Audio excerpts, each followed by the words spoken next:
porque entendemos que es una actividad muy, muy importante en estos tiempos. Ujú. Muy bien, comenzamos. Le, le damos la bienvenida a cada uno de ustedes, de decirles que vamos a habilitar el chat para comentarios, preguntas o firmas. Simplemente poner quiénes están.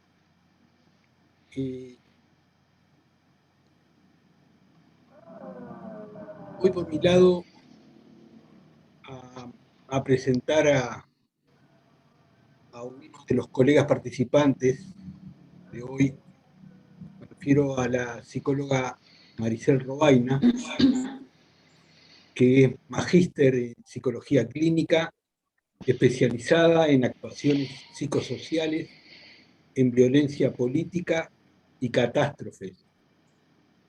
Tiene un diploma en psicoanálisis vincular, es psicoterapeuta, psicóloga de la Institución Nacional de Derechos Humanos y Defensorías del Pueblo. Ex profesora adjunta de la Facultad de Psicología, trabajó en clínica individual y grupal con personas afectadas por el terrorismo de Estado durante 3 décadas, primero desde la ONG CERSOC y posteriormente desde la cooperativa COSAMED.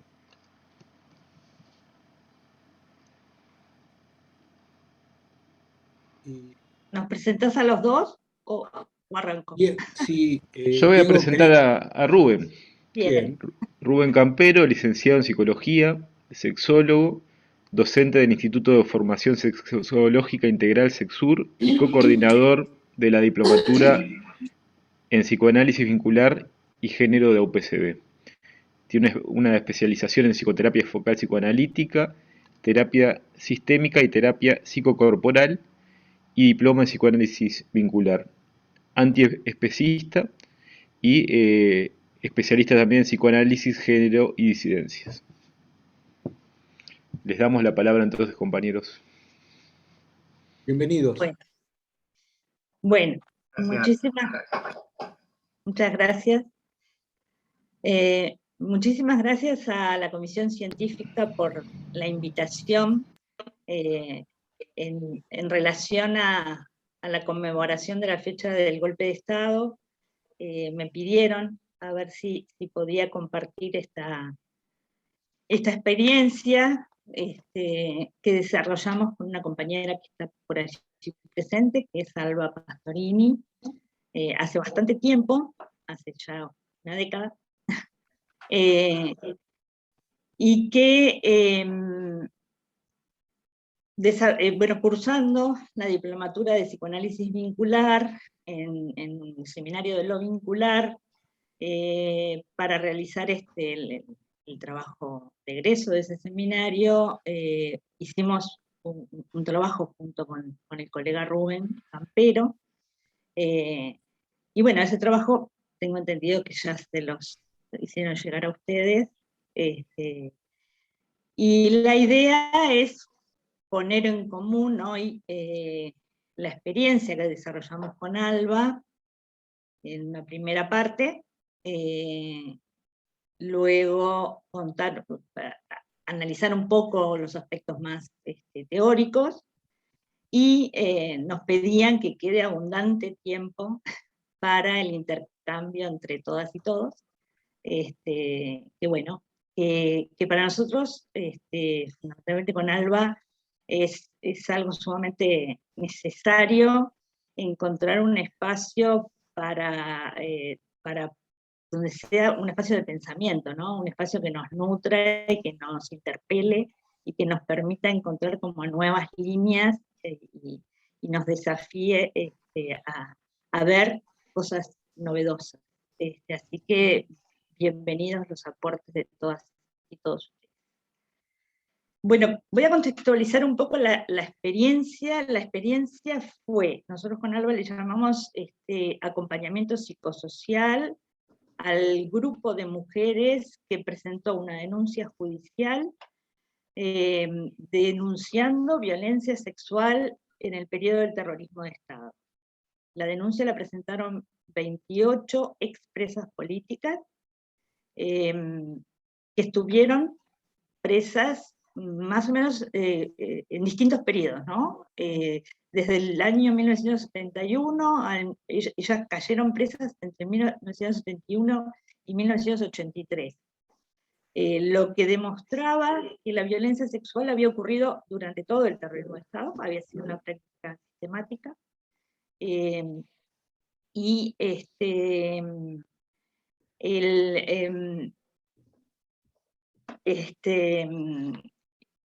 bueno, con esa característica, ¿no? Que algo que le había ocurrido, que si bien había ocurrido también a hombres, la denuncia se centraba en la violencia de género, que querían poner el énfasis en las vejaciones que habían vivido las mujeres en el periodo que habían estado como presas políticas.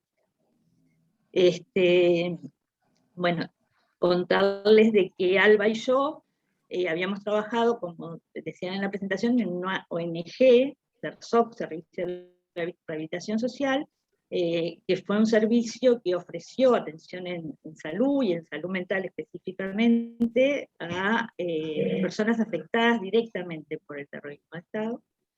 O sea que ya veníamos trabajando con esa población, y que esa ONG decidió cerrar, decidió dejar de funcionar, porque consideramos de que la reparación la tenía que dar el Estado, o sea que si los daños los había ocasionado el Estado, era el Estado el que tenía que hacerse cargo de reparar. Entonces no podíamos ser más una ONG que dependiera de fondos de agencias internacionales, sino que tenía que haber un programa del Estado que se hiciera cargo de eso. Bueno, fue así que se disolvió la ONG. Algunos de los técnicos de esa ONG formamos la Cooperativa de Salud Mental y Derechos Humanos, COSAMED, y COSAMED funcionó con contrato con el Ministerio de Salud Pública hasta agosto del año pasado. También decir de que COSAMED funcionó como un servicio tercerizado de una política pública de reparación en salud mental. O sea, es el Estado que a través de la ley 18.596 y de la 18.033, que reconoce que estas personas fueron dañadas y que en el artículo 10 de la 18.596 les otorga reparación en salud gratuita y para toda la vida, que cubriendo los aspectos físicos, psicológicos, farmacológicos, psiquiátricos y odontológicos. Esa cooperativa estuvo funcionando por convenio hasta agosto del año pasado. En este momento no está funcionando. Bueno, entonces, les decía, en el año 2010 llegan 2 mujeres a la cooperativa, a COSAMED, planteando que habían decidido iniciar una causa judicial convocando a las expresas políticas para hacer una denuncia de violencia sexual. ¿Cómo surge esto?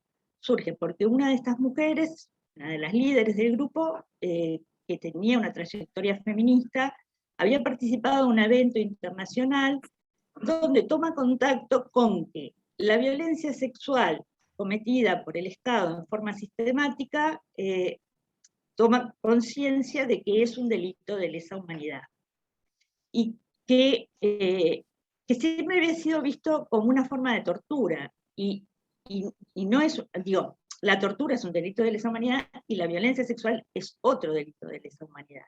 Son 2 delitos de lesa humanidad diferentes. Entonces, esta mujer escucha las experiencias de, bueno, que todo eso queda consagrado en el Estatuto de Roma, de Naciones Unidas, bueno, Uruguay establece una ley, la 18.026, que reconoce el Estatuto de Roma, en el año 2006, y todo eso hace tomar conciencia que lo que se vivió, bueno, son prácticas de la gravedad de un delito de lesa humanidad, y que lo que se proponen es generar conciencia en todas las expresas para que esto sea denunciado. En los inicios querían movilizar a todas las expresas porque consideraban que todas en algún nivel habían sufrido violencia sexual. Por ejemplo, la desnudez forzada la vivieron absolutamente todas.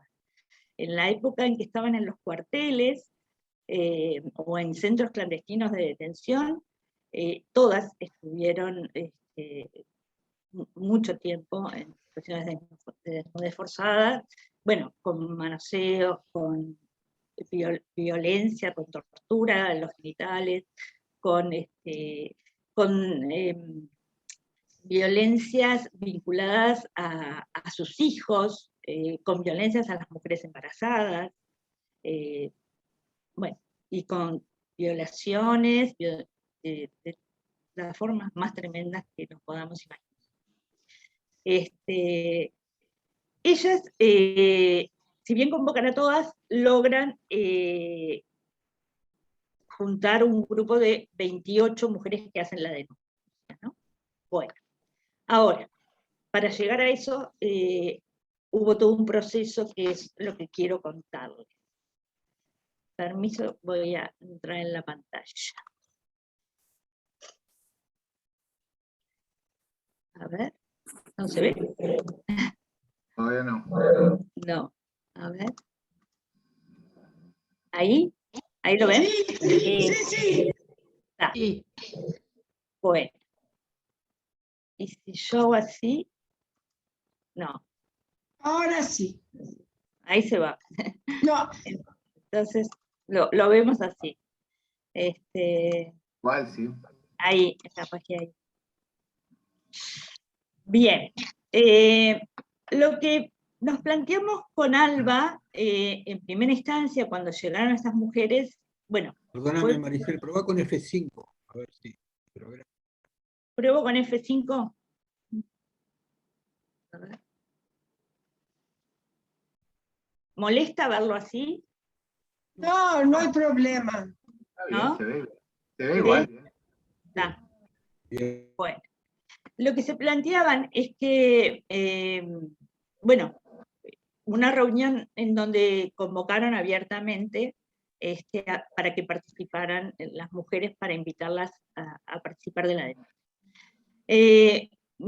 Cuando nosotros llegamos a esa reunión eran, bueno, muchísimas mujeres, más de 50, y bueno, muchas no se conocían, ¿verdad?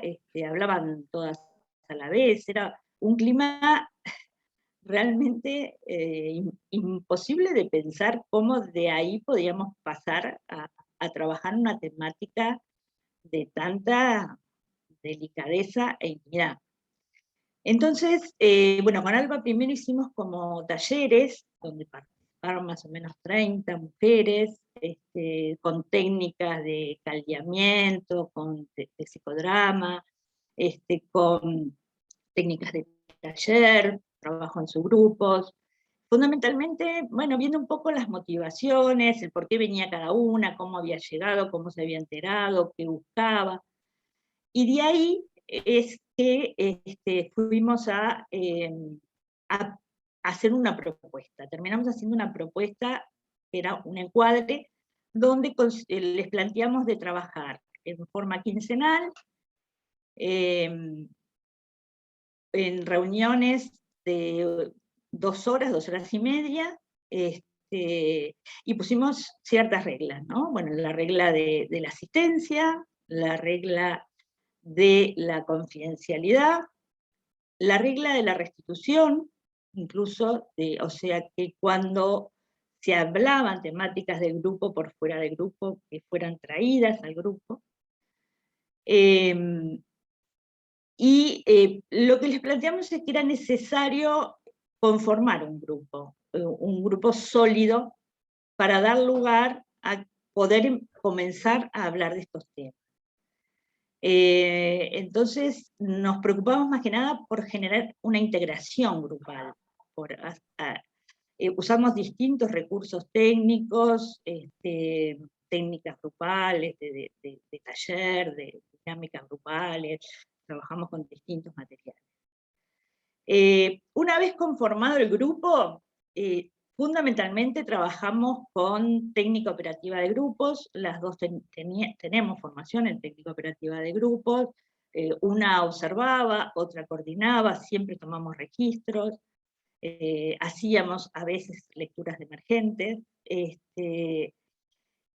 bueno, el marco teórico sí era la técnica operativa, el psicoanálisis, el psicodrama.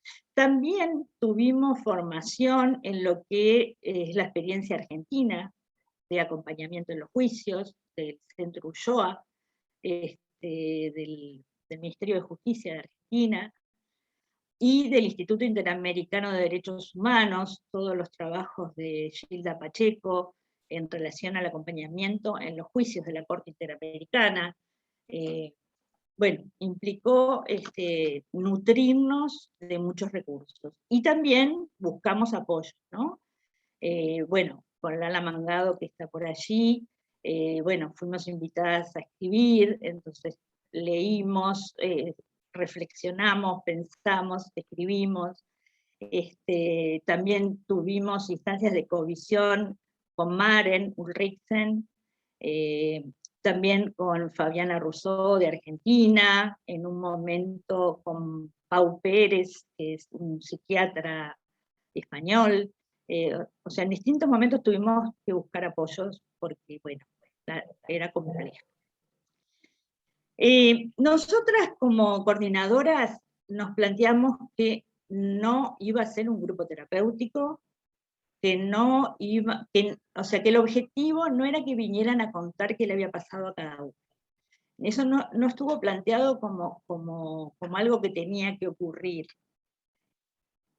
Igual sucedió, en más de un momento hubo algunas que necesitaron hablar de lo que habían vivido, pero no todas hablaron de esa experiencia.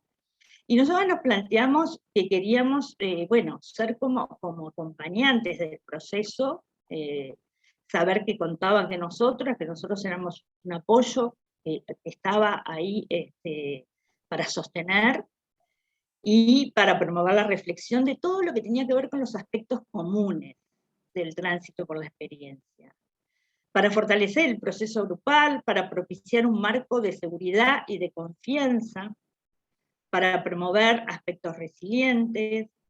Buscábamos contener y verbalizar las emociones que se aparecían, trabajar las ansiedades que se iban movilizando durante el proceso. Y estos objetivos los explicitamos, ¿no? De que esto es lo que nosotros podíamos ofrecer. Y bueno, voy a tratar de ser breve para contarles cómo fueron los distintos momentos del proceso, que fue un proceso realmente complejo, doloroso, costoso, muy difícil. Por supuesto que tuvo momentos muy gratificantes, pero que también nos enfrentó a dolores extremos, ¿no? Bueno, un momento de objetivos, de preguntarse el por qué denunciar ahora, por qué la denuncia tenía que ser grupal, y esto había una total coincidencia en que tenía que ser grupal porque había sido sistemática y aplicada a todas. Entonces no importaba lo individual, había que descentrar de lo individual. Justamente había que mostrar lo común que había acá, que se repetía en los siniestros.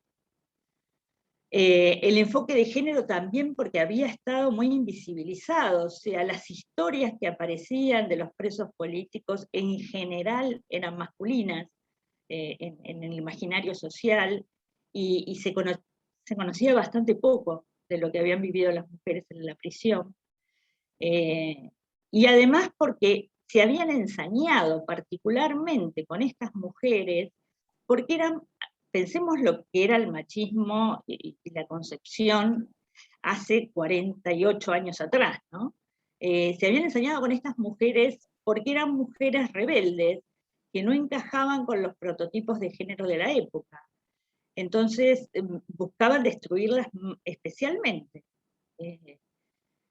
Bueno, pudieron verbalizar una serie de emociones que aparecían, aparecía mucho la vergüenza. Esto había sido silenciado, y había sido silenciado, incluso no se había hablado con la pareja, como una pareja de años. Incluso no se había hablado en procesos terapéuticos. Era como un tema muy recóndito y muy tabú, y que se necesitó de ese encuentro con otras para empezar a gozar y empezar a tomar contacto con esa experiencia. Aparecían vivencias de culpa. En general, las víctimas de tortura, todas las investigaciones plantean que hay sentimientos de culpa, que es como una marca que deja el torturador, ¿no? Es como un registro inconsciente. El torturador, en esta cosa del sometimiento y la humillación, deja ciertos sentimientos de culpa, ¿no? Y acá también eran culpadas porque de alguna manera estaba la sospecha de que si los militares habían abusado de ellas, quizás ellas habían consentido. Eso esa posibilidad estaba. Y tenían muchísimo miedo de que no les creyeran, de que no creyeran que ellas no habían dado su consentimiento, de que ellas se habían resistido todo lo que habían podido. Bueno, aparecían un montón de temores, el temor a la locura, si tocaban estas experiencias, si volvían a revivir aquello, el miedo al desborde, el miedo a qué iba a decir su familia si se enteraba que ellas estaban viniendo a este grupo para denunciar esto. O sea, durante meses era un secreto, no contaban que venían al grupo. ¿Qué iban a decir sus hijos si se enteraban que a ellas las habían vejado? Y eso se trabajó, se habló, se prepararon esos encuentros con la familia, y fue súper emocionante, porque la mayoría de los hijos, parejas, el discurso fue de que ya lo sabían, de que no se extrañaba, y fue de apoyo, ¿no? Mayoritariamente fue de un gran apoyo. También había temores grupales, o sea, si el grupo podía ser lo suficientemente continentador, si el grupo podía mantenerse unido, si iban a lograr eso juntas. Y después sociales, ¿no? Si iban a ser juzgadas, criticadas, si se les iba a creer, si a los jóvenes esto les iba a interesar, porque ellas les importaba mucho, entre sus objetivos,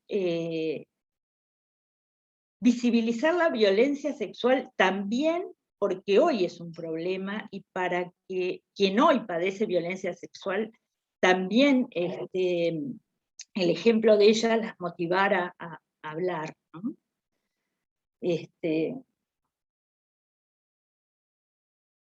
Bueno, un momento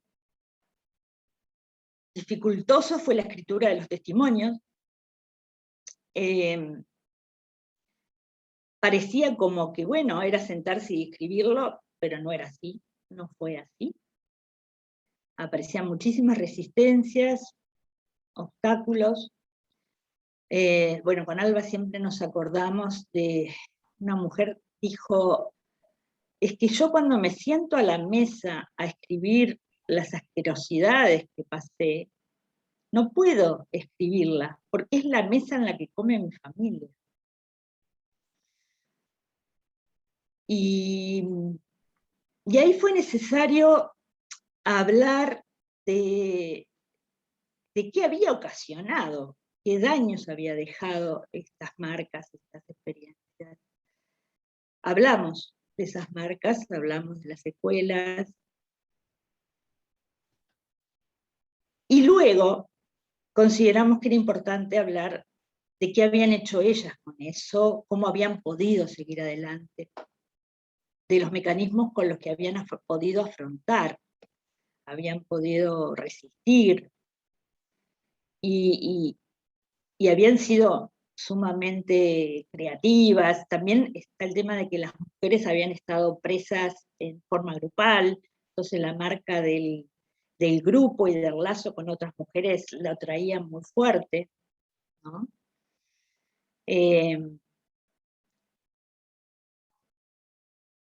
Bueno, otro momento importante fue cuando ya ahí salimos como de la intimidad grupal que se había conseguido, se había construido, y fue el momento de salir al espacio público, ¿no?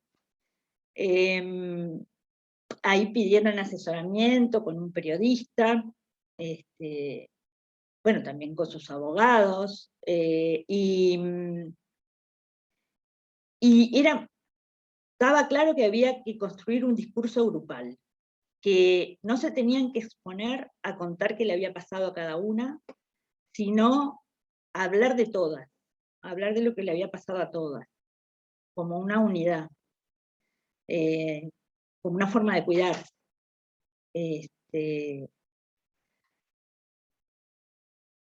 Y bueno, yo les decía al inicio de que vivimos momentos muy terribles, y no solo fueron momentos terribles escuchar los relatos desgarradores, sino que, por ejemplo, el día que los abogados llevaron el escrito al juzgado, ellas se juntaron en la puerta del juzgado, en la vereda, y una de las mujeres, estando allí, hizo un accidente vascular que requirió internación, y al mes falleció. Un golpe brutal para todas, y de esas, bueno, esas cosas que nos impacta fuertemente, porque bueno, no hay mucho raciocinio que explique con palabras lo que ocurre. Bueno, después estuvo el periodo de las audiencias, ahí también se tuvieron que preparar. Era brutal porque, bueno, los argentinos lo explican bien, ellos dicen que en las audiencias no es contar lo que pasó, es revivir las situaciones. Porque es tal cual, estando allí emergen un montón de recuerdos de cosas que estaban absolutamente sepultadas. Y antes de ir a las audiencias era muy significativo porque hablaban como si fueran el juzgado militar que las había juzgado cuando estaban presas. Se imaginaban la justicia con las representaciones que tenían de esa justicia que las había juzgado cuando estuvieron presas. Y no hablaban de la audiencia, hablaban de ir al interrogatorio. O sea, se manejaban con esos, con esas reminiscencias, ¿no? bueno, el acompañamiento entonces consistió en verbalizar antes, en la preparación. Los abogados habilitaron a que yo pudiera acompañar en algunas instancias, bueno, por supuesto que no en las 28, porque eran en horarios de trabajo, ¿no? Pero pude estar presente más o menos en 5 o en 6 audiencias, y les tengo que decir que fue de terror la justicia uruguaya, porque no fue una justicia especializada en delitos de lesa humanidad, como lo establece la ley 18.026, y con el trato que habría que darle a una víctima de delito de lesa humanidad, sino que se las trató como si fueran testigos de delitos comunes, buscando que ellas trajeran las pruebas de todo y no considerando que eran sujetas que habían sido dañadas por el Estado y que el Estado en ese momento las tenía que estar reparando. En Argentina hablan de víctima testigo, considerando de que las personas son primero víctimas y después testigos, y que no hay que exigirle a las víctimas que den pruebas del horror, porque el Estado ya sabe que ejecutó horror, y es el Estado haciéndose cargo de ese horror y buscando repararlo, que actúa la justicia. Esa es la concepción que está en Argentina. Bueno, no fue la de nuestra justicia en ese momento. En ese momento no existía todavía la Fiscalía de Delitos de Lesa Humanidad. Bueno, la mayoría de las audiencias fueron con el juez Valetti, que no conocía ni siquiera los nombres de los centros clandestinos de detención. Recuerdo que una de las mujeres contó lo que le había ocurrido en distintos cuarteles del país, y el juez la frena y le dice, no me cuente todo, cuénteme solamente lo que le pasó en Montevideo, como si el horror se pudiera dividir en departamentos. Bueno, después, en esta cosa de aplicarlo como un delito común, y no usar los instrumentos internacionales que hay para los delitos de lesa humanidad, a todas les preguntaba si había sido con penetración o sin penetración. Era como lo que lo obsesionaba, el tema de la penetración. Y además, a todas les preguntaba por qué delitos las habían procesado a ellas, qué habían hecho ellas. O sea, también las ponía en lugar de sospechosas. O sea que fue una justicia también revictimizante. Bien. Yo, antes de darle la palabra a Rubén, quiero decirles de que en ese periodo de las audiencias volvimos a vivir también otra experiencia desgarradora, horrorosa, y fue que en 3 meses una de las líderes del grupo desarrolló un cáncer y falleció. Llegó a declarar, llegó a ir al juzgado, pero falleció en 3 meses. Y bueno, y eso nos enfrentó a todo lo mortífero de este tipo de traumas, y a que trabajamos en campos que están como minados y que no sabemos lo que puede despertarse, lo que puede aparecer. Y nos enfrenta también a que, bueno, tenemos tan grabado de que la palabra sana, la palabra cura, la palabra, y es nuestra apuesta, y estamos convencidos, y sin duda que fue muy sanador para casi todas, y que fue muy potente la experiencia del grupo, pero bueno, también nos dejó esos sinsabores, ¿no? Que en un momento que podemos compartir la experiencia con colegas, después de 10 años, para poderla pensar, es de honestidad intelectual poder traer todo lo que pasó. Así que, bueno, le doy la palabra a Rubén, pongo el PowerPoint. No, quería en principio un comentario. Dale.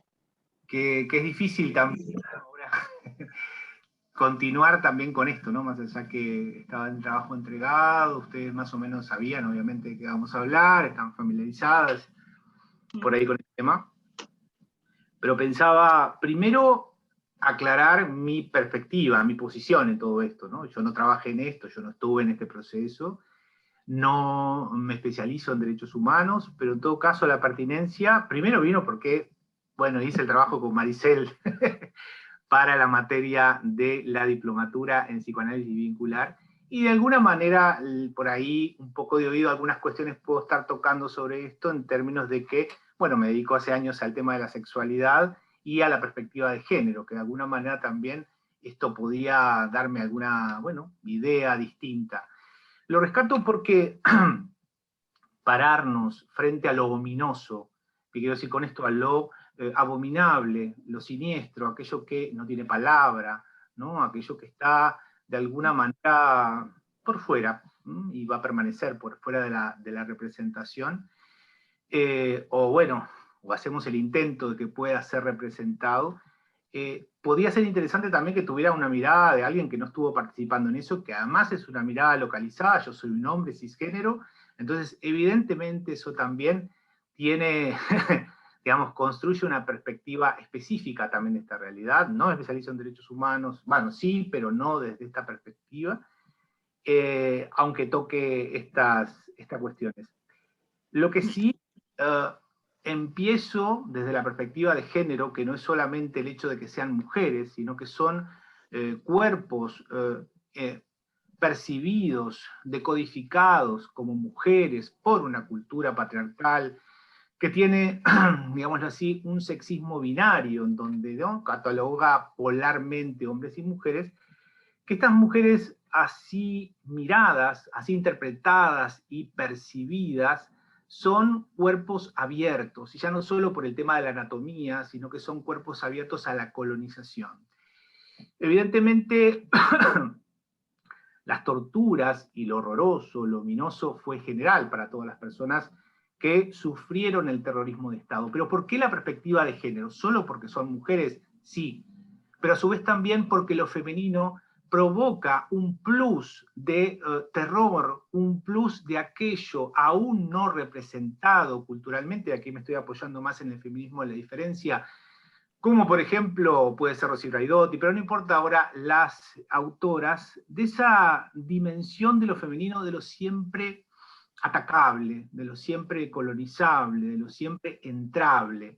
De hecho, en el lenguaje popular, entrarle a una mujer es cargarla, levantarla. En el lenguaje popular de otras épocas también, ¿no?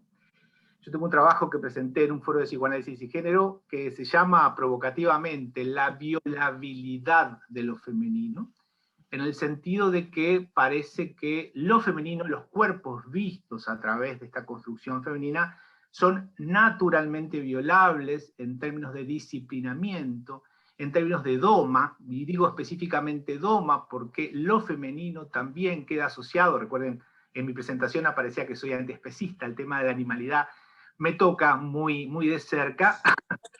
Lo femenino también ha sido colocado, como los negros, como los judíos, como, bueno, muchos colectivos, en el lugar de ese otro radical del cual habla Derrida, que tiene que ver con la animalidad. Por tanto, lo femenino también tiene un registro no representado de una violencia ominosa específica, desde la cual se ataca a ese cuerpo recordándole que es mujer.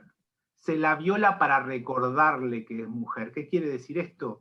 Se la viola para, y más en un contexto de terrorismo de Estado, por supuesto, para recordarle que ella finalmente es un ser inferiorizable por su condición de mujer. Por eso se ingresa de esta manera a través de la violación, más allá de la idea de la penetración vaginal. Se penetra de muchas maneras, ¿no? La penetración en ese sentido, que por supuesto que también se hace con hombres, no solo la violación sexual, sino la violación metafórica, pero en el caso de las mujeres es recordarles su condición. A su vez también castigo aleccionante de estar incursionando como Caperucita Roja, digámoslo así, en terrenos que no le corresponden, que no deberían haber estado, y que por tanto, en una cultura misógina, merecen un castigo adicional, ¿no? El castigo adicional de esta vejación, de la humillación que implica a través de un acto perverso, entre comillas, recordarle que son mujeres desde este contexto sexista y misógino.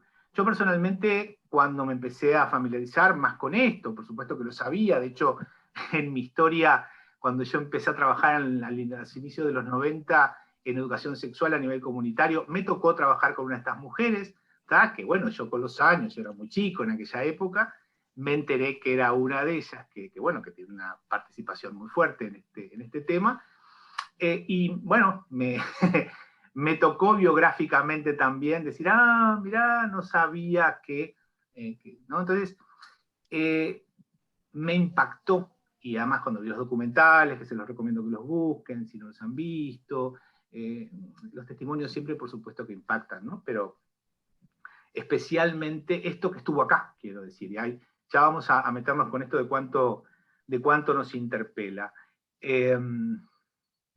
Bueno, más o menos eso, pero quería decirlo porque quedé con todo lo que decías, si bien ya te escuché, Maricel, pero impactado y nada, quería decirlo.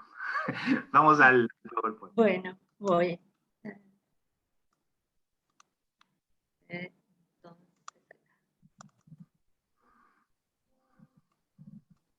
Sería... Ahí. ¿no? Ahí va. Vale, chiquito. Vamos a correr esto. Nada, esto es simplemente algunas cuestiones que fuimos tirando con Maricel en el trabajo, ¿no? Y que después reelaboramos ahora también para la presentación.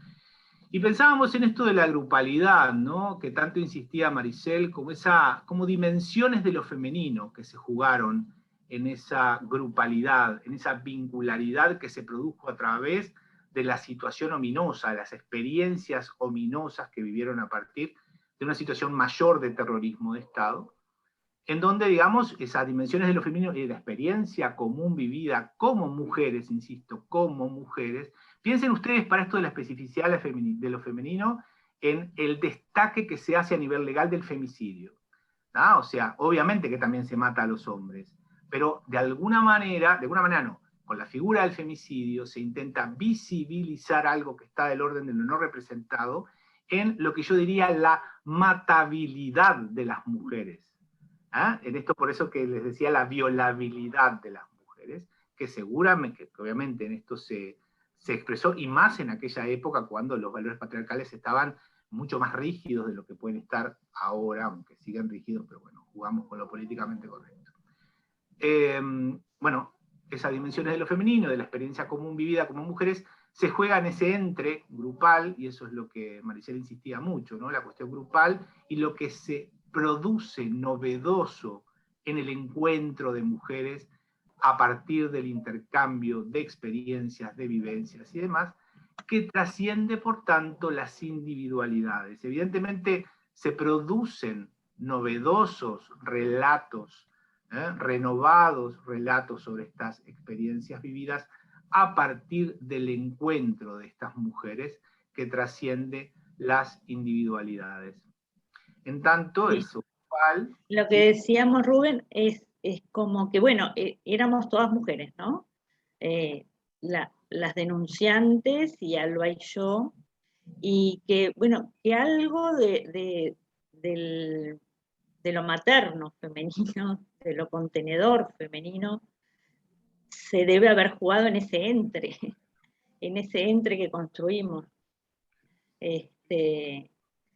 Porque había, bueno, nos representábamos un cuerpo de mujer mancillado, ¿no? Y eso tocaba nuestra corporalidad.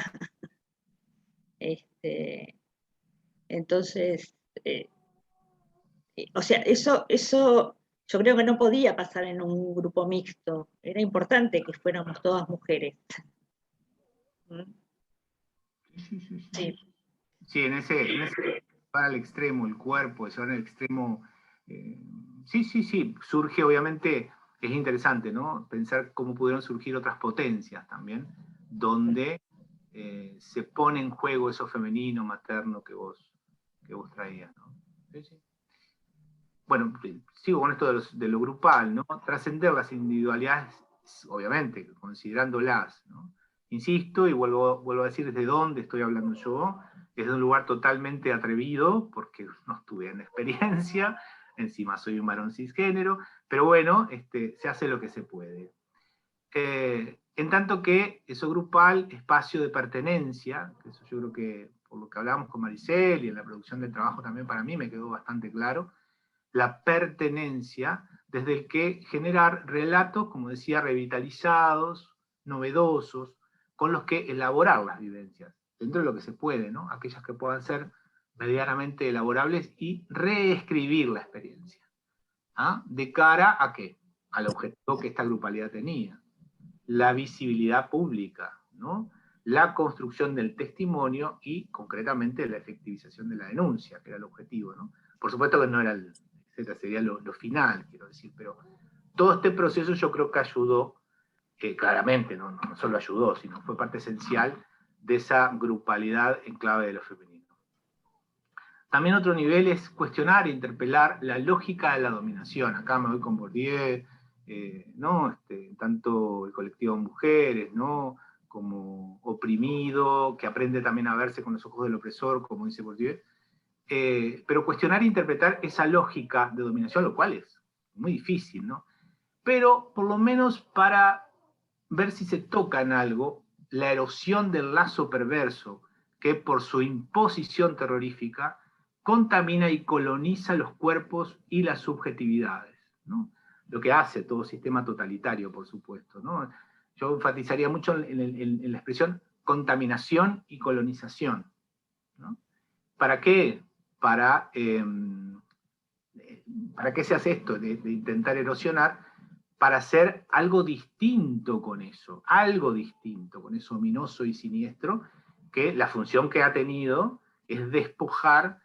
Aquí me meto mucho con Agamben, filósofo, lo mencioné porque se me ocurrió también plantearlo acá, y los cuerpos zoes, que de los griegos también, sacar de esa cuestión de la nuda vida, ¿no? La vida despojada de metáfora, ¿no? Que queda meramente como un cuerpo biológico que pierde toda referencia a una posibilidad de lectura ética, ¿no?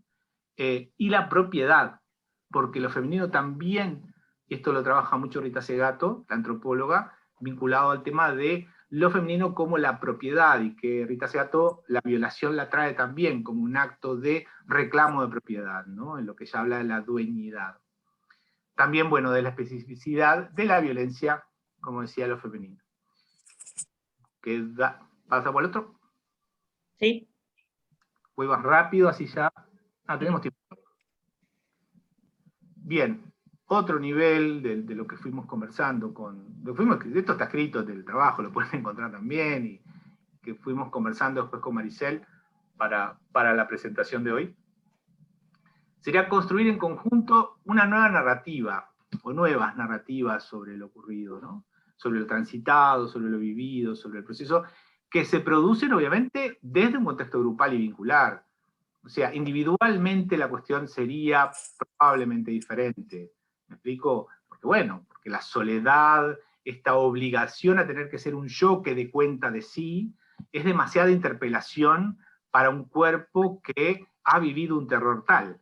Entonces, evidentemente, la co-construcción vincular a nivel de lo grupal permite generar un cuerpo compositivo, pensando en Spinoza, para, digamos, generar otra potencia que permita la acción ante algo tan gigantesco y ominoso como lo que vivieron, ¿no? Sí.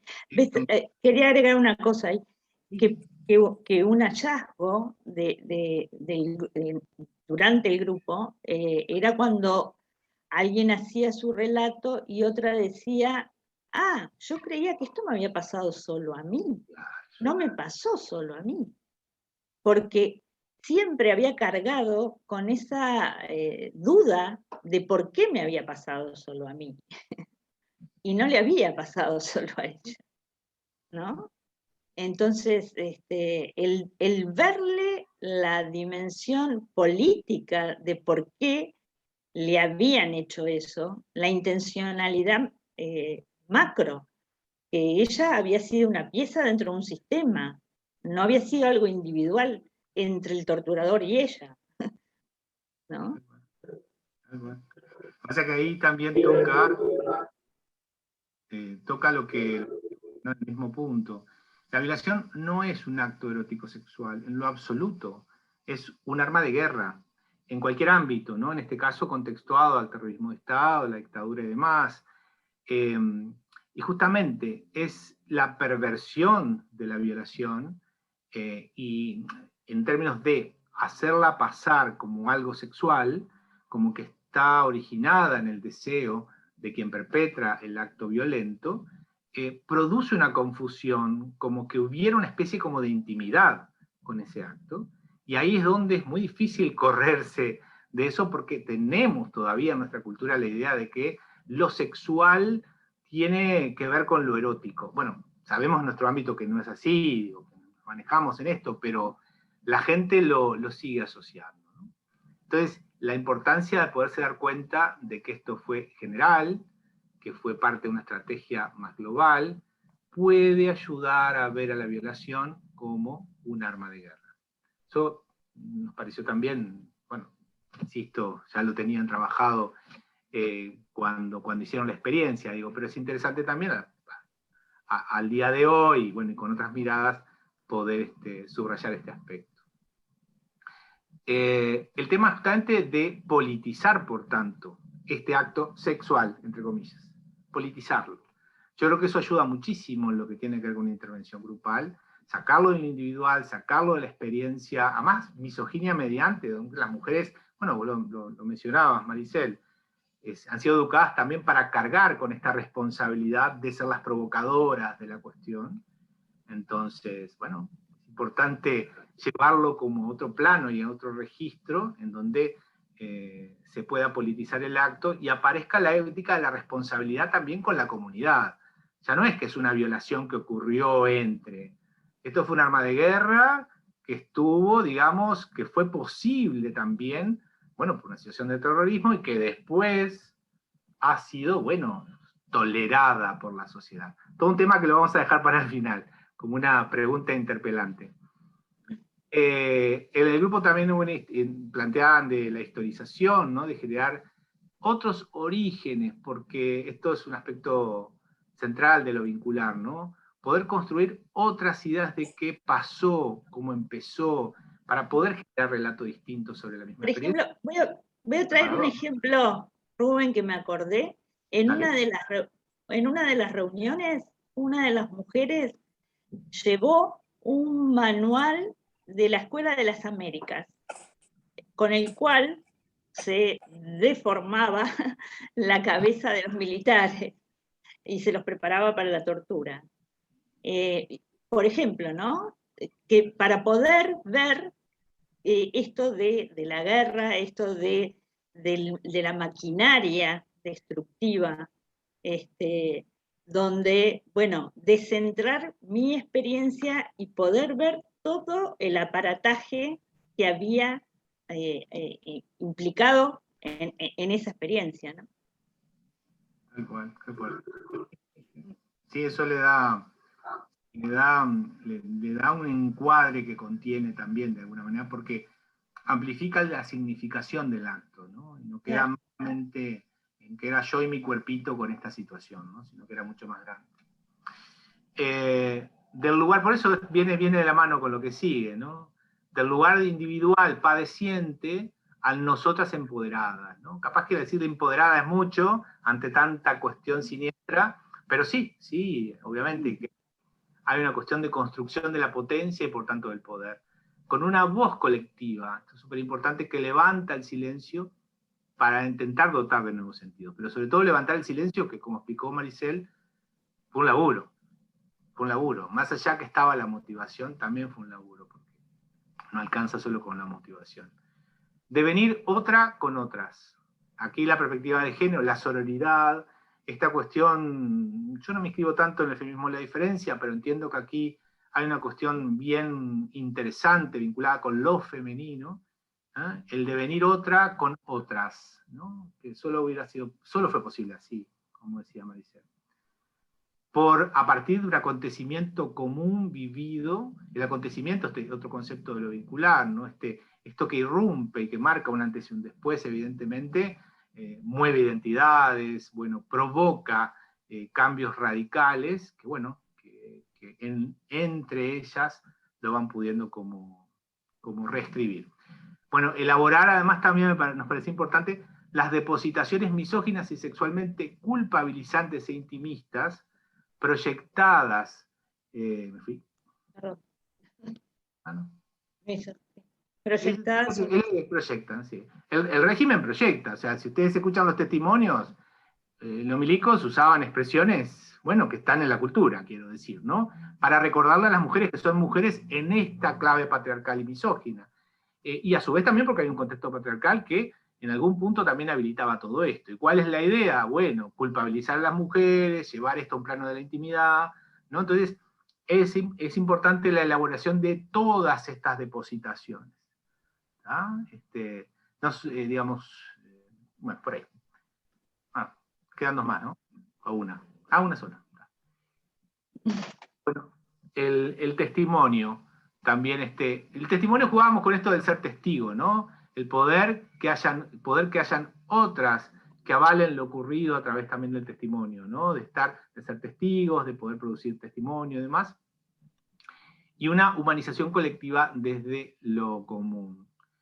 Acá el concepto no es un concepto, la figura del exorcismo, ¿no? Jugábamos un poco con esto, ¿no? En este momento estamos, Foucault mediante, en una trama discursiva donde consideramos que lo que vivimos como siniestro y terrible forma parte de experiencias que nos provocan tensiones psíquicas y vinculares, pero eso forma parte de una trama discursiva más de época. En otra época, cuando nos pasaba algo parecido, era Satanás, yo qué sé, un demonio. Entonces, juguemos un poco también con esto y de pensar que el impacto de lo siniestro produce demonios o produce fantasmas y que la experiencia grupal, en tanto también que ritual, el ritual en un sentido más de Bourdieu, ¿no? O sea, como magia social, que también produce un cambio por el encuentro y lo vincular. Bueno, la idea sería espantar a los demonios o hacer otras acciones con ellos que nos jodan la vida tanto. Bueno, esto ya lo dijimos, creo, politización de la violencia sexual. Estoy bien, ya termino. Politización de la violencia sexual, dar tangibilidad política para sacarla estrictamente de lo individual y lo ocasional, no es que ocurrió porque ocurrió, ¿me explico? Porque se dio la condición, no. Recolocándola en el contexto de una estrategia organizada.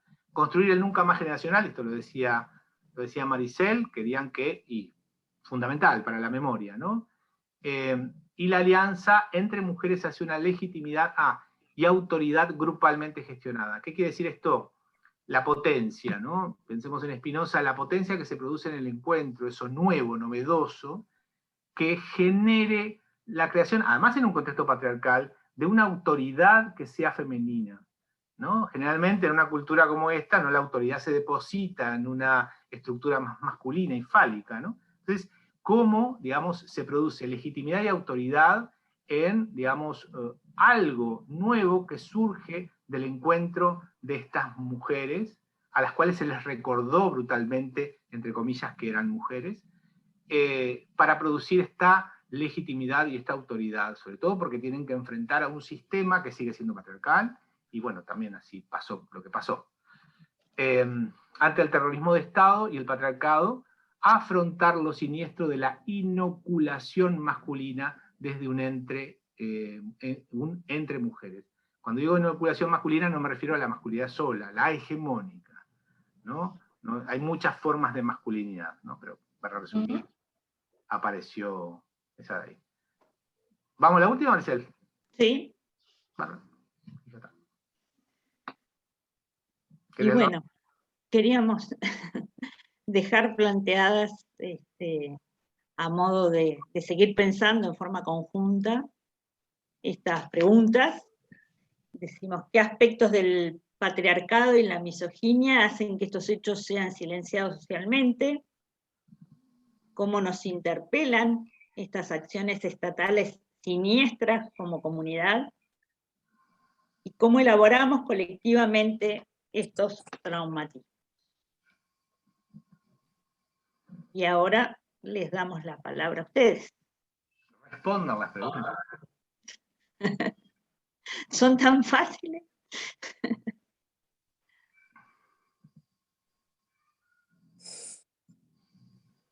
La intención un poco de estas preguntas también es traerlo al hoy y sacarlo solamente de la situación de la propia dictadura, no de lo que ocurrió, por supuesto, y de estas mujeres, quiero decir, sino ¿qué hacemos con esto hoy?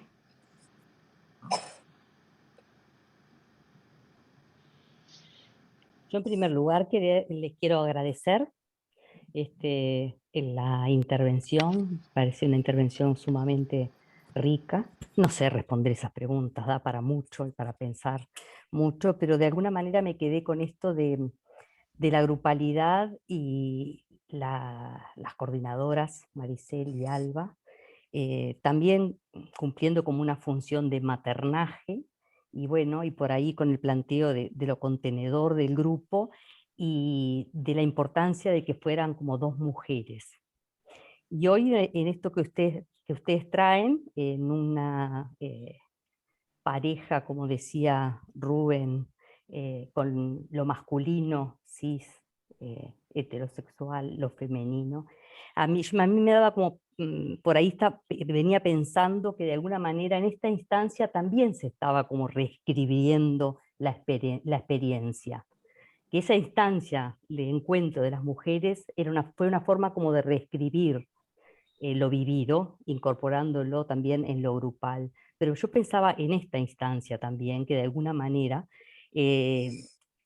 también tiene que ver con construir en conjunto una nueva narrativa nueva que viene desde ambas vertientes, digamos, ¿no? de lo que trajeron conjuntamente. No sé si se entiende, porque no sé si logro expresarme como lo venía pensando, ¿no? Eso, como que me da para pensar también eso, como que están habilitando, en esta pregunta, ¿qué hacemos hoy con eso? Yo no sé qué hacemos hoy con eso, pero sí este espacio es como que lo viví, como que estamos haciendo algo más con esto, para seguirlo pensando y para seguirlo trabajando en estas otras instancias, pero que ya de pique, en esta narrativa construida entre ustedes en conjunto, ya hay algo nuevo también. María Antonieta, adelante. Gracias, Diego. Una alegría estar con mis amigos y colegas uruguayos.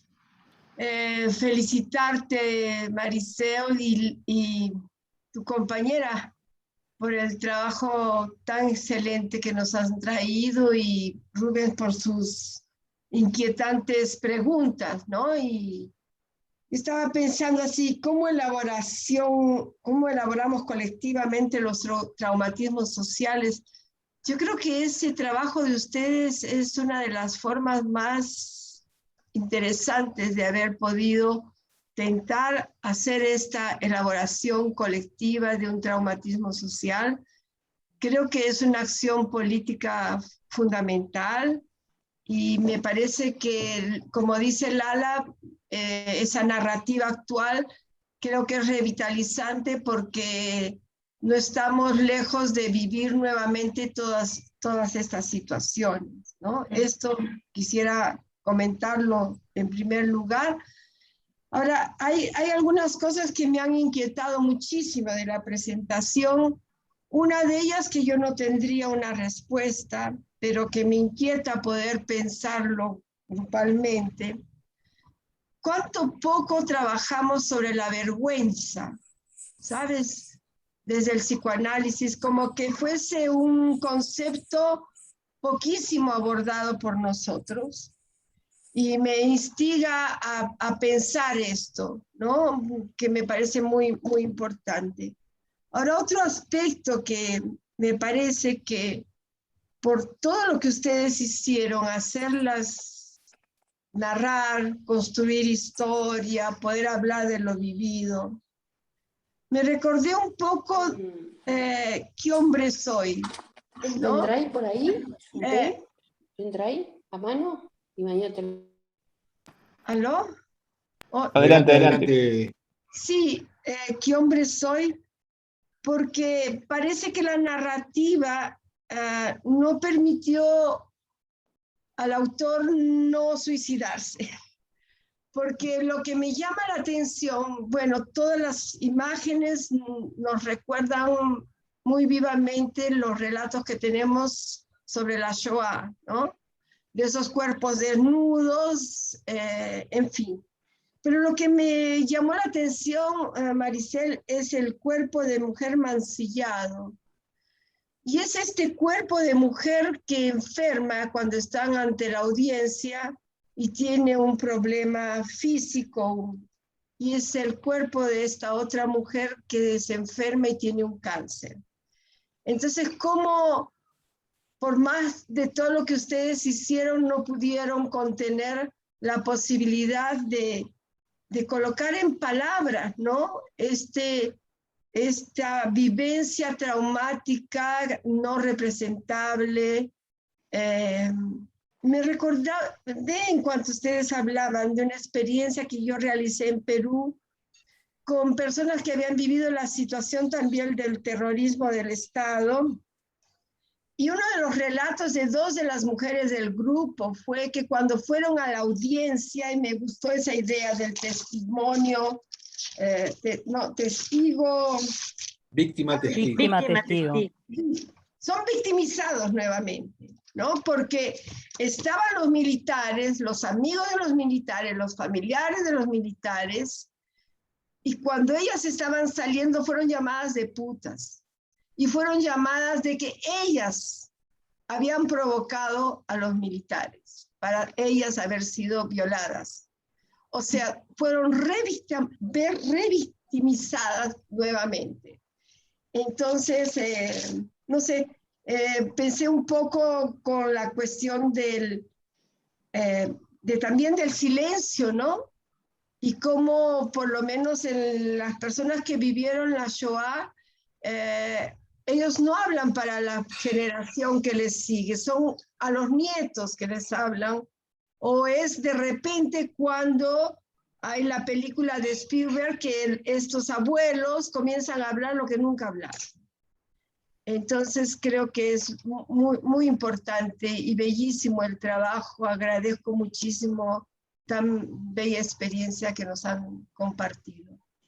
Sí, algo que yo no dije es que a partir de este grupo de mujeres se han hecho muchas cosas. Se hizo la película Amigas de Pam, se han escrito libros, se han hecho investigaciones académicas.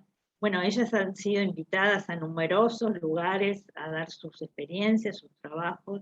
O sea, bueno, ha tenido un impacto enorme. Hay un antes y un después de la existencia de este grupo, porque este era un tema que no se conocía, no se sabía que esto había ocurrido hasta que las mujeres se animaron a denunciarlo, ¿no? O sea Se sabía, pero no queríamos saber, ¿no, Maricel? Claro, bueno, pero no estaba sobre la mesa, estaba tapado. Mentira, ¿no? Sí, desmentido.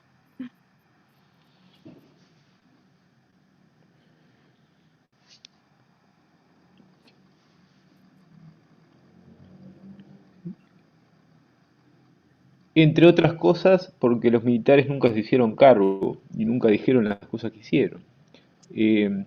Entonces ahí hay un lado que también, o sea, cuando hablaba de la vergüenza y faltó la vergüenza, ¿no? Y la responsabilidad. Sí, a mí me resulta indignante el relato de cuando van al juzgado a hacer la denuncia y toda esta situación, ¿no? Uno se siente más frente a la injusticia que frente a la justicia. Y creo que ahí hay más que una revictimización, hay un daño donde el Estado en vez de reparar otra vez agrede. Bueno, ahí, Diego, La diferencia, quiero decir una cosa más, la diferencia que ahí ya ellas estaban juntas, no estaban solas, como cuando las juzgaron por primera vez durante el proceso militar, donde no tenían ninguna garantía. aquí también hay que pensar qué garantías tenían, porque esa justicia, no sé qué garantías da justamente a las denunciantes, ¿no? Y cómo también se puede acompañar socialmente, porque claro, ustedes cuentan un proceso de grupos, pero empiezan a haber familiares que empiezan a acompañar, otras instituciones, eh, cómo que no quede en una cuestión de grupo, sino justamente llevarlo a un plano político donde, bueno, otros puedan sentirse convocados a denunciar.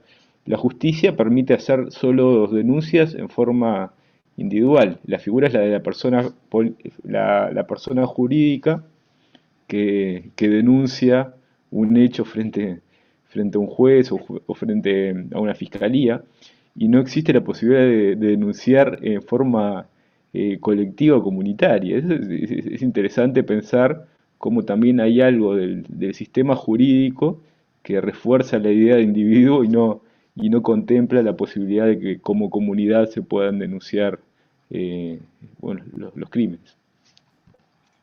Digo, en esta línea no dije de que, bueno, en 10 años solamente se procesó a Aparicio Lucero, y en marzo de este año algunas de ellas, no todas las 26, sino algunas, llevaron la causa a la Comisión Interamericana de Derechos Humanos, y luego de eso se procesaron a 2 más, a Onesian y a Silveira. O sea que hasta el momento de más de 100 denunciados se procesaron a 3.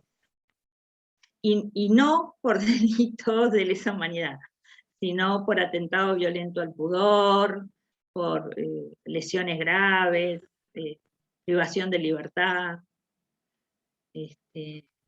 Bueno, y el año pasado pasó algo tremendo, tremendo, porque la justicia lo que ha pasado es que le ha dado largas a esta causa.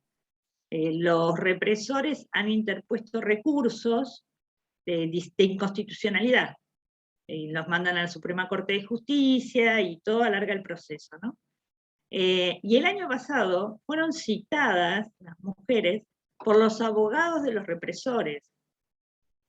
En este caso sí fueron interrogadas por los abogados de los represores. Y bueno, pidieron ayuda en el consultorio jurídico de la Facultad de Derecho y fueron acompañadas con estudiantes de Derecho, de la Facultad de Derecho.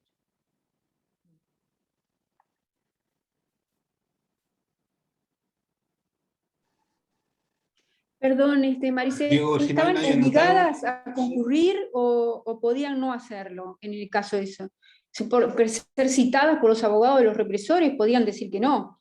Podían Te decir que pregunto, no. no sé legalmente. Podían decir que no. Sí. Y alguna dijo Algunas, que no. y algunas escribieron para no tener que ir, porque también se encontraron todo un escenario donde había otras personas, incluso con cámara de foto, personas que no se identificaban, donde fue un momento muy complejo. Claro. O sea, eso generó, perdón que interrumpí, pero me llamó mucho la atención esto. ¿Esto generó como un quiebre en el grupo? ¿El hecho de que algunas dijeron que sí y otras que no?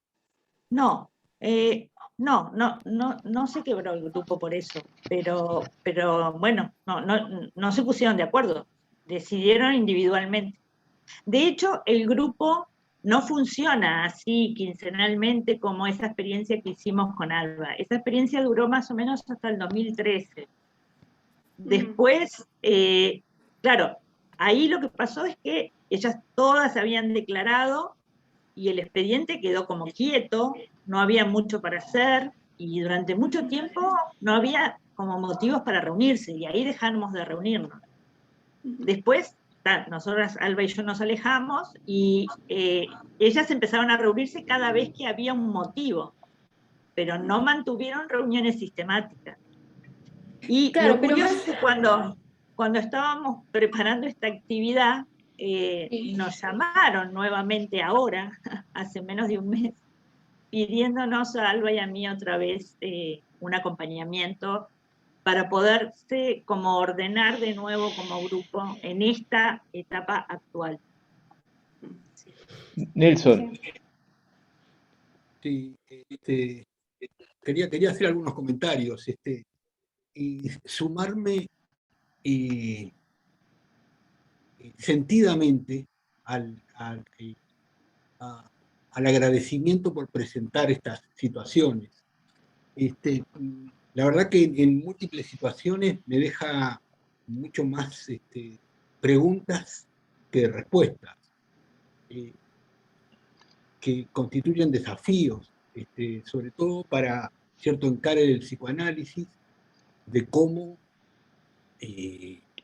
acompañar, hacer un pasaje de algo, bueno, que lo traían tanto Marcel, comentarios de Rubén, tan ominoso, que es a nivel de cuerpo y que tiene efectos sobre la palabra, pero no accede a la palabra, ¿no? Entonces, ese aspecto del cuerpo desnudo, de cómo trabajar,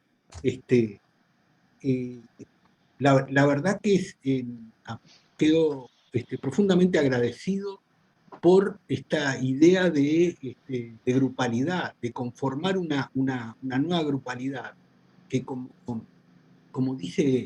recién comentaba Lala, lleva a diferentes aspectos a continuar, a seguir con eso. Hay un aspecto que no sé si lo puedo transmitir, que tiene que ver con cómo pensar un aspecto de lo femenino que me ha llamado la atención, que tiene que ver con la palabra resistencia. Ustedes saben que, por ejemplo, en la mitología, Antígona es la que se opone a Creonte a que su hermano no sea enterrado, ¿no? Y María Antonieta, te cuento, o a los colegas que no son uruguayos, les cuento que aquí hubo un foco de resistencia llevado adelante por 3 mujeres contra la ley que pretendía que el Estado renuncie a los efectos punitivos, a juzgar estos crímenes, ¿no? Y fueron mujeres también las que se opusieron. Digo esto porque me parece buenísimo referir cierto aspecto de lo femenino a la maternidad, pero cómo llevarlo no solo a un elemento biológico, sino a un elemento de resistencia. Y en ese sentido, me parece que esta resistencia está dado por poder cuestionar. Recién cuando Diego contaba su parecer, yo digo, bueno, pero ¿de qué manera poder cuestionar la justicia? ¿De qué manera poder cuestionar aspectos de la convivencia? ¿De qué manera cuestionar estos aspectos que tengan que ver con las producciones del Estado, ¿no? Cómo poder llevar a diferentes niveles este cuestionamiento, esta forma de no naturalizar ciertas situaciones. Rubén hablaba de colonizar, de conquistar y de naturalizar subjetivamente. Un pequeño comentario más. María Antonieta, cuando vos hablabas de la vergüenza, yo creo que sí, que es un problema que en psicoanálisis la vergüenza se une únicamente a lo sexual y no al poder. Entonces se sexualiza y queda como síntoma, y perdón, bueno, no tengo que perdonar nada, pero a mi gusto el que trabaja de otra manera la posibilidad de la vergüenza es Levinas, Emanuel Levinas, que lo trae como un elemento necesario para el cambio en la subjetividad, ¿no? En cuanto a eso. El otro pequeño comentario, cuando vos, Rubén, dijiste de lo del demonio, de cómo se exorcizan los demonios, necesita acordar que el tema de lo simbólico, el símbolo, era la unión de dos piezas de barro que indicaban una suerte de unión y de amistad entre los participantes, entre los que tenían esas piezas, ¿no? Y de ahí viene esa idea que el símbolo une y que lo contrario al símbolo es el diablo, es lo que separa. Lo diabólico es el efecto de separación y de desencuentro. Esta situación. Bueno, quería comentar como forma de sumarme al agradecimiento por esta presentación que abre muchos aspectos para pensar sobre todo la grupalidad, de qué diferentes maneras se puede la grupalidad como resistencia a una suerte de poder arbitrario. No sé si puedo, Diego, si ya estamos... Solo una palabrita. Es que cuando Nelson comentó sobre la vergüenza y que estaba siempre vinculada a lo sexual, se me ocurre que es como que esta violencia y esta vergüenza está mucho más vinculada al narcisismo, ¿no? A una herida terrible en tu condición humana y en la sensación de eres nada, ¿no? La sensación de lo no humano. Me parece que podríamos pensar esa vergüenza de ese sentir que no eres nada. Y recordé a una colega mexicana que en un encuentro sobre la violencia sexual comentó que, yo no lo sabía, que la mujer no tenía alma para la iglesia cuando se conquistó México. América. Sí. Sí, los indígenas no tenían alma. No, sí, Nelson, pero las mujeres y los indígenas no tenían alma. Solo eso.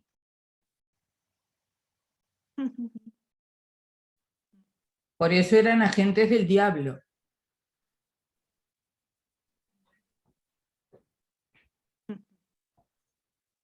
Bueno, ya que abrí la boca, quiero decir gracias, porque es lo que... Más que gracias, no hay palabras para agradecer la tarea que han hecho. Humanizar a quien se buscó deshumanizar y destruir tanto. No hay palabras. Se puede pensar muchos aspectos, es verdad, no solo hicieron eso, sino que pensaron mucho. Pero bueno, creo que han traído en esencia la crónica de la destrucción y de la lucha contra la impunidad que nos ha marcado los últimos 50 y tantos años, ¿no? Es eso. Lo que trajeron fue eso. Primero el accionar destructivo, organizado, y después la lucha por inútil, casi, las migajas de justicia que nunca reconocen la violencia de Estado como tal, ¿no? Por algo lo de la justicia y juicios aislados y condenas aisladas, y no por motivos que reconozcan violencia de Estado ni lesión a la condición humana, que es lo que requiere esta situación, ¿no? No, eso no ha ocurrido, y eso es lo que traen, ¿no? Pero también traen toda la lucha contra todo eso, y eso realmente solo se puede agradecer. Laura. Sí, yo me quedé con tres cosas fundamentalmente, digo, de todo lo que se habló, y primero diría que no me quedaría solo en las gracias. Digo, que sí, gracias, evidentemente, por lo que han hecho y lo que han trabajado, pero yo creo que es más que unas gracias, es un llamado a la responsabilidad y a la participación de todos nosotros para que esto no quede solo como una anécdota o como la narración de una experiencia, sino que abra a que podamos seguir trabajando en el mismo sentido, desde distintos aspectos, distintos ángulos, como sea, pero seguir trabajando el tema y además en conjunto, en grupo, eso me parece sumamente importante. Y esto se ata a otra cosa que dijo María Antonieta, que es el tema de que en este momento nosotros estamos en el borde de pasar por situaciones similares. Digo, el crecimiento de la derecha y esta posibilidad de hecho real de que están en el poder y que pueden abrir de vuelta otras perspectivas de represión, de fascismo, lo tenemos a la puerta y la gente no tiene conciencia de eso. Entonces yo creo que es una parte del trabajo que tenemos que hacer y no quedar solo en el agradecimiento. Sí. ¿Hay alguien? Yo quería preguntar, Maricel, porque una cosa que dijiste al principio y me quedó pendiente es que cerró la policlínica que brindaba atención integral a los expresos. Quería saber qué podías, si podías explicarnos por qué o si se sabe en función de qué. Bueno, yo le voy a pedir a Lala o a Alba que cuenten porque yo dejé de trabajar en COSAMED los últimos años. ¿Te animás, Lala? Sí, sintéticamente, digo, nosotros como contaba Maricel, el CERSOC funcionó desde el año 84, una ONG, Servicio de Rehabilitación Social, hasta el 2009, con financiamiento de agencias internacionales, financiamiento externo. En el 2009, como contó Maricel, bueno, se toma como una definición de la institución, desde la organización, pero también desde el Estado, de que el Estado debía ser el Estado el que reparara lo que había dañado. Es así que hay un llamado en salud pública, en ACE, para cumplir con la ley de reparación, que hay una parte que hace referencia a la reparación en salud mental. Y conformamos una cooperativa, algunas de las personas que estuvimos en CERSOC y otros profesionales, psicólogos, trabajador social y psiquiatras, y nos presentamos a ese llamado y conformamos la Cooperativa de Salud Mental y Derechos Humanos. Funcionamos hasta agosto del año pasado, porque, bueno, en realidad, porque cambió el gobierno, el Ministerio de Salud Pública está cabildo abierto, hemos tenido algunas reuniones, compañeros han tenido algunas reuniones con coroneles, y entonces se cumplió el convenio que había quedado de la administración anterior, que funcionábamos hasta agosto.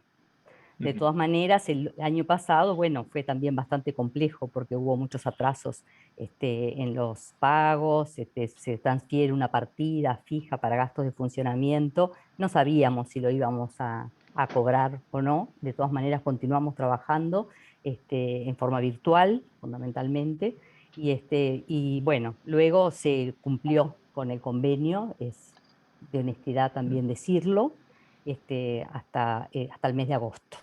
O sea que se cesó una parte de los aspectos reparatorios del Estado. Podemos interpretarlo así, ¿no? En la parte de salud mental, la oficina Víctimas del Terrorismo de Estado está funcionando, funciona allí en la calle Cerro Largo, donde se hacen los carnet de asistencia. Cuando nosotros empezamos a trabajar, estuvimos en muchos lugares físicos, ¿no? Es esa cosa de no tener mucho lugar, no encontrar mucho lugar. Trabajamos en el Maciel, trabajamos en un local vacío que estaba en la calle 8 de octubre, en condiciones muy precarias, hasta que finalmente tuvimos allí lugar físico con muchas dificultades, porque bueno, eran consultorios pensados para médicos, ¿sí? Con camilla, digo, cuando nosotros tuvimos que de alguna manera hacer todo un trabajo para poderlo modificar, porque también ese espacio físico, bueno, surgían también, por un lado removía mucho, por otro lado también surgían muchos recuerdos que tenían que ver con la atención médica, la no atención médica, o lo que era con la violencia que se ejercía en esa atención, estando en el penal o estando en condiciones de prisión. No sabemos, actualmente ha habido ahí un poco como una movida de que podría haber como algún interés en realizar un nuevo llamado, pero bueno, no lo sabemos. De hecho, no está funcionando. Algunas personas continuamos con sosteniendo algunas situaciones, pero bueno, no funcionando como cooperativa. Claro, porque la ley sigue vigente, o sea, debería de cumplirse. Y sí, es una política de Estado, tendría que ser. Claro. Yo quisiera poner nombre a la actividad de hoy, ya que ustedes hablaron de víctima... Testigo. Testigo. Sí. A mí me gustaría, yo por lo menos siento que lo de hoy fue acción-testimonio o testimonio-acción. Y por supuesto que eso siempre mueve mucho más allá del agradecimiento. El agradecimiento es el primer paso de reconocimiento, ¿no? Porque ver todo ese trabajo y el valor del testimonio, pero como algo activo, no como una palabra que, o sea, lo que quiero decir es que ustedes mismos están haciendo lo que ayudaron a hacer y lo están replicando. Y confiamos en que se va a seguir replicando, ¿no? Por supuesto. Pero me parece que también la comisión científica eligió muy bien qué hacer y cómo hacerlo, y realmente el valor del testimonio como acción, ¿no? Que es lo que hicieron y que lo siguen haciendo. Bien. Bueno, estamos llegando casi a la hora que teníamos pensada para finalizar la actividad, pero si alguien quiere dejar algún último comentario o si quieren cerrar. Hola, una cosita quería decir, Diego. Dale. Muchas gracias por la exposición y los comentarios, me parecen súper enriquecedores. Además, creo que está bueno como que transmitir el afecto acá. Yo quedé tocada totalmente, porque aparte conozco a algunas de esas mujeres porque tuve el privilegio de trabajar con ellas, y vos las veías en esto de la grupalidad también y de la potencia que tiene, vos las veías actuar justamente en Antígona Oriental, que trajiste hoy justo, Nelson. Mirá vos, estaba todo pensado. Verdad. Y ellas cómo narraban lo que habían vivido, no sabías bien quién era la que había vivido eso, pero de alguna manera al narrarlo era algo que les había pasado a todas y que también nos pasó a todas, ¿no? De alguna manera la identificación con esas mujeres, más allá del hecho puntual, ¿no? Del terrorismo de Estado, obviamente, que es algo que les pasó a ellas, ¿no? Pero digo, vos las veías ahí, y después ellas terminaban la obra y estaban felices de contentas, se abrazaban, iban para acá, para allá. De repente una terminaba llorando, no puedo creer cómo pueden hacer esto. Y también esa era una manera de resistir, ¿no? Y de hacer política con eso, ¿no? A través de decir, nos pasó esto. Incluso había un momento en que decían los nombres de los torturadores. Era imponente, y bueno, creo que eso también coincido con que generar estos espacios también hace que se replique de alguna manera lo sucedido y que no vuelva a suceder, porque como estaba dentro de esas preguntas, por ejemplo, qué de los modelos patriarcales, ¿no?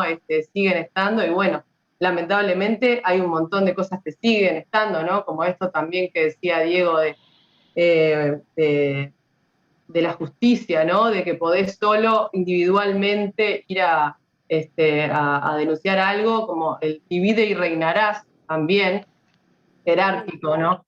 Entonces, bueno, la verdad que quedo muy afectada, pero también con ese recuerdo, y que después quedó obviamente la relación con estas mujeres que para mí son imponentes, de que hay que seguir, y esto también es militancia, ¿no? Es desde, bueno, en fin, muchas gracias.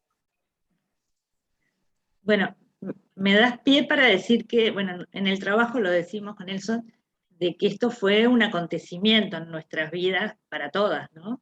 Por supuesto que para Alba y para mí también. Fue una marca a fuego. Y también quedó un vínculo entrañable con muchas de ellas, ¿no? Son personas especiales, son personas de una valentía impresionante. Fíjense que ellas creían que se iban a sumar a la denuncia la mayoría de las presas políticas. Y bueno, pudieron 28. O sea, realmente es de una envergadura la posibilidad de contactarse con esto y poderlo mostrar, poderlo transmitir, que bueno, estas 28 pudieron. Y para nosotros, bueno, fue un orgullo poder ser parte y poder acompañarla. Ana, ¿querés decir algo? Perdón. No. Estás muteada. Ana, tenés el micrófono. No se escucha. El micrófono. ¿Tenés? El micrófono lo tenés apagado. Bueno, sí que... Ahora sí. No lo lograba, no sé por qué. Quería comentar primero, Maricel, que en un momento que charlamos tú destacabas algo que me parece importante, que eran todas muy jovencitas, ¿no? En ese momento, porque uno las retiene ahora, pero cuando les pasó siendo muy jóvenes y muy indefensas, y que creo que eso, digamos, es una marca especial también.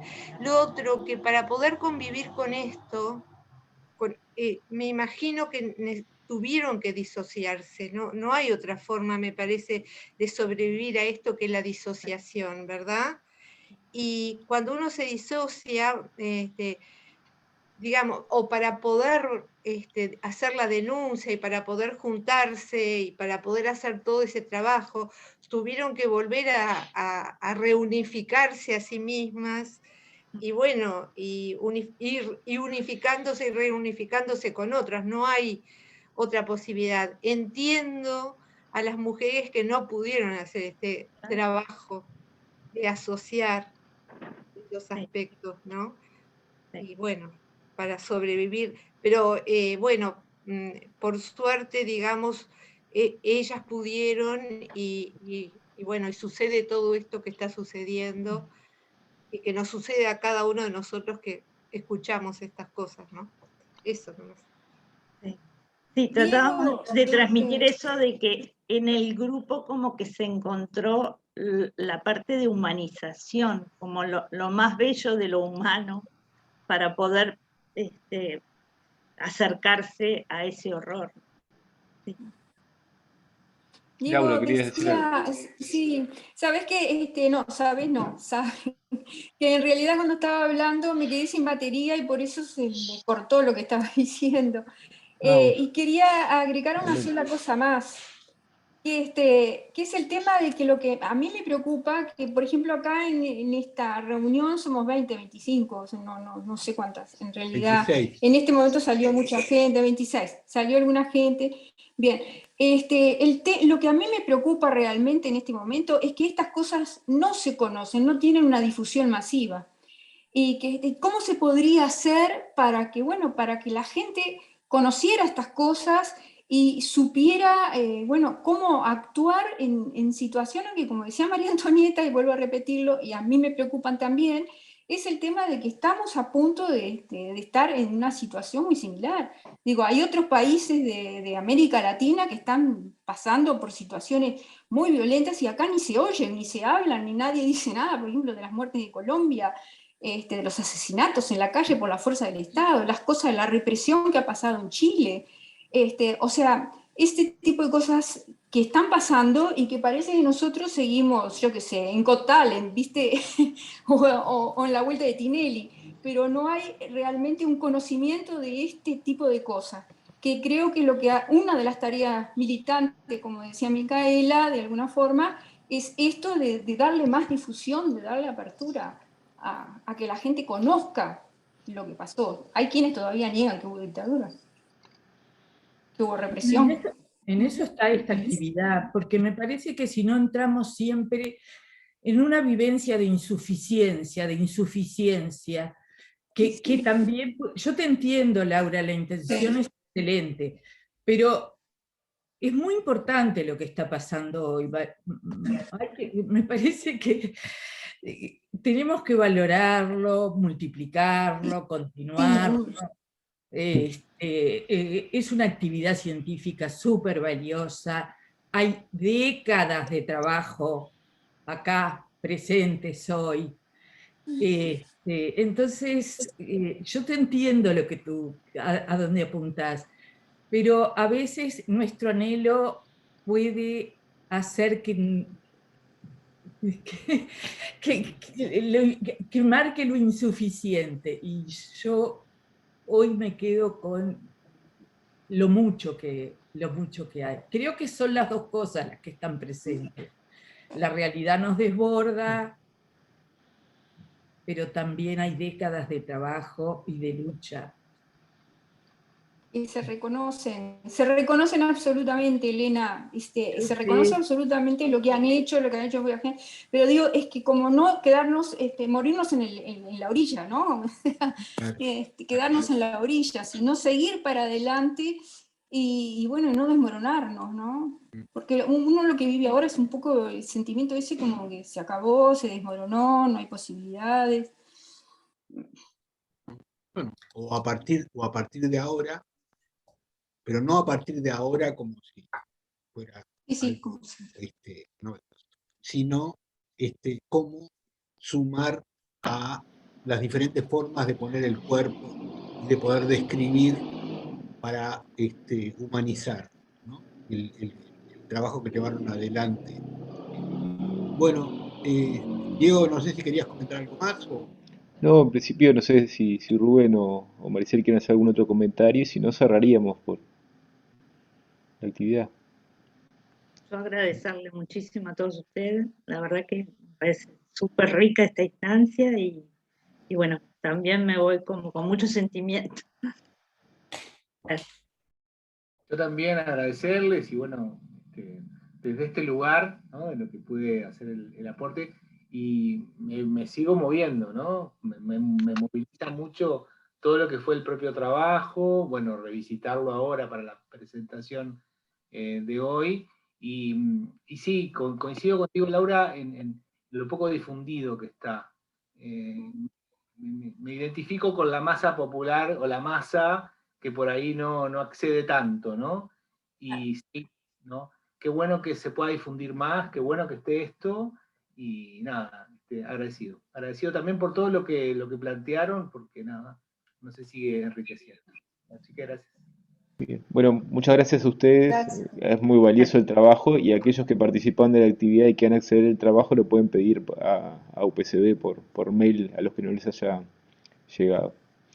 Bueno, cerramos entonces la velada. Bien. Gracias, chao, chao. Buenas noches. Gracias. Gracias. Chao, chao. Chao. Chao.